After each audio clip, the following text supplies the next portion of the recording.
So I literally love Naruto and Naruto Shippuden so freaking much, but I just finished the series and I just wanted to talk about 8 things in the series that will just never make sense to me, no matter how hard I try to process them. All right, number 1, we are starting off strong. How come not a single shinobi, not a single person in this series is even the slightest bit bothered or disturbed by having their eyeballs just plucked? How come eyeball plucking is so common in this series? Like, listen, I get it. There's special eyeballs. There's gonna be eyeball plucking, I guess. But how come not a single one of them cares? Listen, Obito I can kind of understand. He has other things to worry about other than getting his eyeball plucked out. But then what? Like, Kakashi just gets his plucked out and just put a new one back in? Just not unbothered? Just unbothered. And then my favorite, the one that just, I was like, what? Literally Kakashi just gets his eye plucked out in the war, just like at the speed of light, and he just doesn't react. Like, there's no reaction. And then it's just like, Kakashi sensei, what happened to your eye? I don't know. It looks like looks like someone took it. Like, what do you mean looks like someone took, like, why are you not on the floor, like freaking out, crying, screaming? They just plucked your eye out. Hello? Like, hello? I don't understand. It will never make sense to me. Never, ever, ever. And then in the last, Hinata just casually, Tonari, taking these back. Like, hello, just unbothered by just, like, how easy is it? How easy is it for them to just pluck by? Like, I really don't understand. I don't get it. And then like Hanabi, her eyes are gone, like obviously whatever, she was unconscious. And then what, like Hinata just runs them over in like her bare hands and just hands them to Sakura and is like, you like put these back in for her. And then she's just like, and Hanabi's like, let's go home, guys. Like, hello? I don't understand. How come nobody's bothered? Like, literally the only person in this whole freaking series who has the appropriate response to their eyeballs being plucked or potentially plucked is a Sasuke, when Itachi was like, you know, tricking him into thinking that he wanted to take his eyes. We are each other's spares! Like, that is the only appropriate reaction that I've seen anybody have. Like, he was genuinely scared, which, yeah. How come they're not more, why are they not more disturbed? I don't get it. Like, how does nobody care? Literally no one cares. Nobody cares. And eyeball plucking leads us into our number 2, arms. How come nobody cares about losing that? He's good, all right. Deidara is just like, well, I know they feel pain in this show. They feel pain. I've seen them express pain from like way smaller injuries, like little slices, things that are just nothing in comparison to these 2 things. But just like Deidara's arm just, he just goes about his business, like no reaction, 0. Not upset, not in pain, not disturbed, not. How? Like, just how? Literally how? He just like, whatever, I get a new one, I guess. I mean, I guess Orochimaru cared when he lost his, like, my arms. I guess he had an appropriate reaction. So he's got some sense, I guess. Number 3, in this episode right here, I think it's probably a filler, but still, nonetheless, like, they still thought up this idea.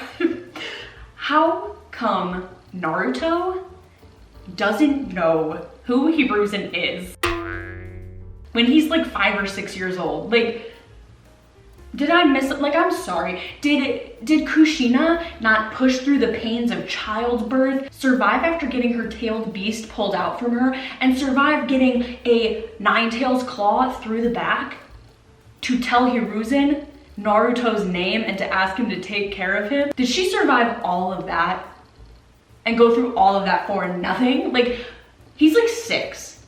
How does he not know who you are? First of all, Aruka, the education system is failing these kids because they don't even know who their Hokage is. Like, he's basically the president. They're like, who's this man's?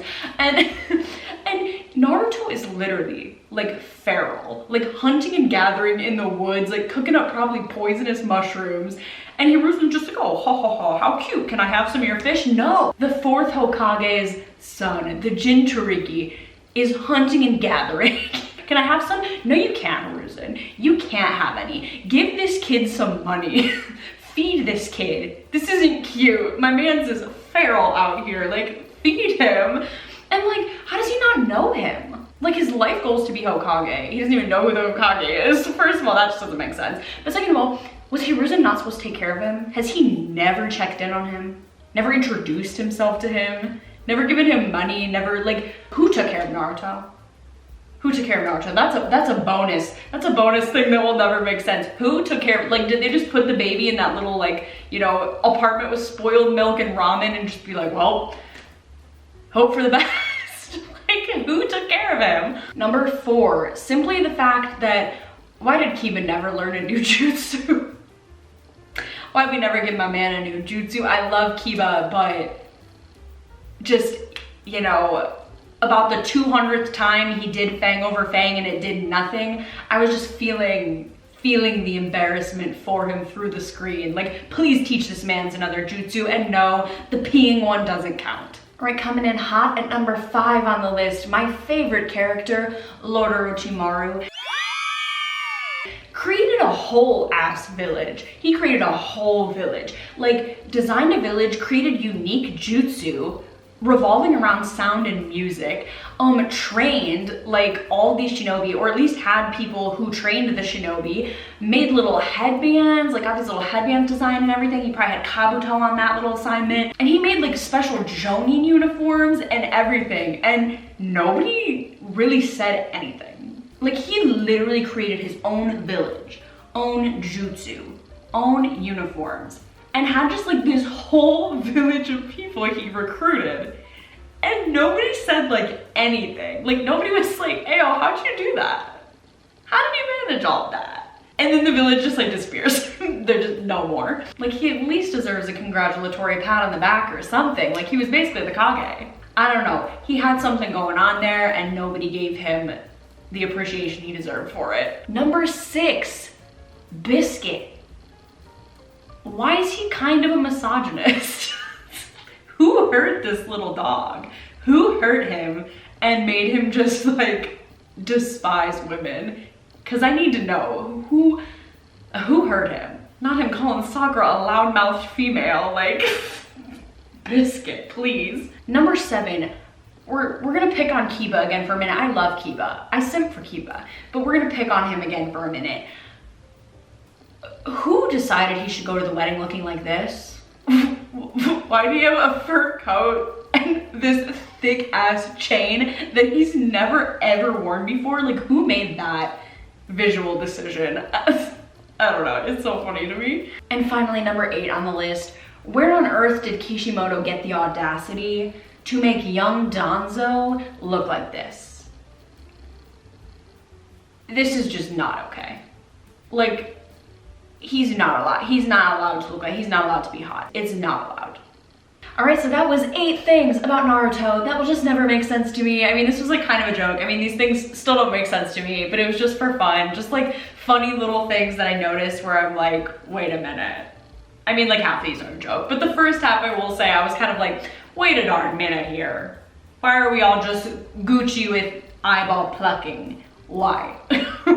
But I literally love Naruto. I just finished Naruto Shippuden and I am so freaking excited to start Boruto. I literally love the series. Let me know if you want a part 2 of this video. I'm sure there's plenty of other things in the series that make no sense, but I literally love it so much. I had so much fun watching the series for the first time. And stay tuned and subscribe if you want to see my opinions on Naruto and Naruto Shippuden. I'm gonna do a really long, like, critical, serious review of the 2 series and my thoughts and what I think were the strong points of the series, the weak points of the series, and why I freaking love this series so darn much.